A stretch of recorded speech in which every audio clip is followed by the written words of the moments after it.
Toute pour une, la qualité française, un nouveau film qui sort dans nos salles. Et là-bas, on a le plaisir, en allant voir ce film, d'avoir une soupe woke qui est financée par l'argent public. Et c'est au cinéma en France. Toute pour une, le film de l'année. Alors, le film Toute pour une promet, en tout cas c'est ce qui est déclaré, une relecture féministe et woke, accessoirement, des Trois Mousquetaires. Alors, le synopsis est clair. Sarah, une jeune fille en fuite, découvre que les mousquetaires protégeant la reine sont en réalité des femmes. Oh, mon Dieu! Inspirée, elle décide de les suivre pour se transformer en un être libre. Eh ben dis donc, ce résumé de 43 mots laisse présager un supplice cinématographique avec tous les ingrédients d'un film, regardable, mais il y aura quand même des gens qui vont crier, au chef-d'œuvre. Alors, les mousquetaires, vous le voyez, sont désormais des femmes. Elles se bandent la poitrine et se collent des fausses barbes pour ressembler à des hommes. Quel est le but?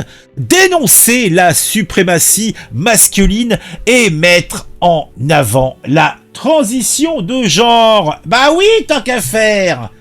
Un classique du wokistan, vous connaissez si vous me suivez. Ce monde, veut casser les codes et déconstruire la société, et ça fait bien plaisir. Mais au final, quand on analyse un petit peu tout ça, le film, l'idée, le concept est sans imagination et somme toute hyper conformiste. Elle est où l'originalité? Nulle part, je vous le dis clairement. Alors, qui est derrière ce sombre projet?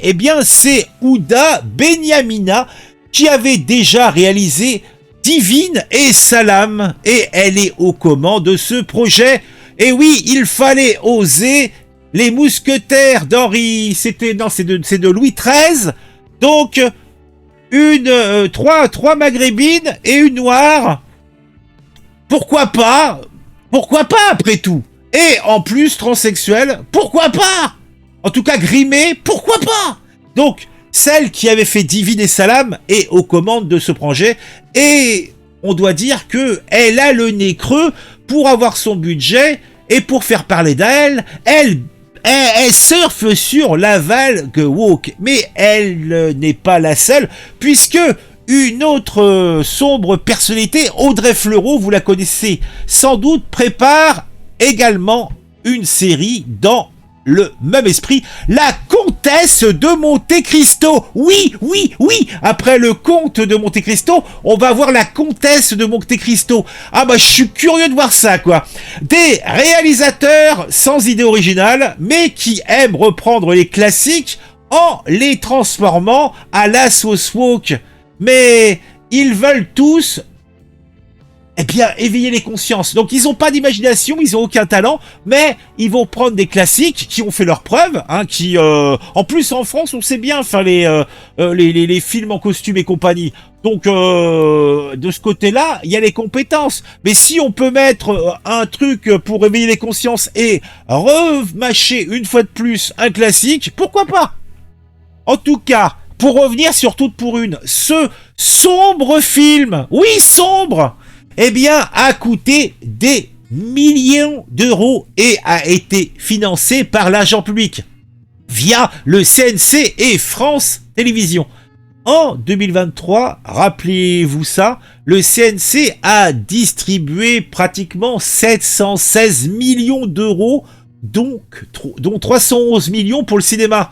France 2 Cinéma et France 3 Cinéma versent près de 60 millions chaque année. Je vous parle même pas des aides des régions, des communes, le crédit d'impôt spécial pour le cinéma et les fonds comme Images de la diversité qui complètent également les financements. Donc après, parlons un peu du film.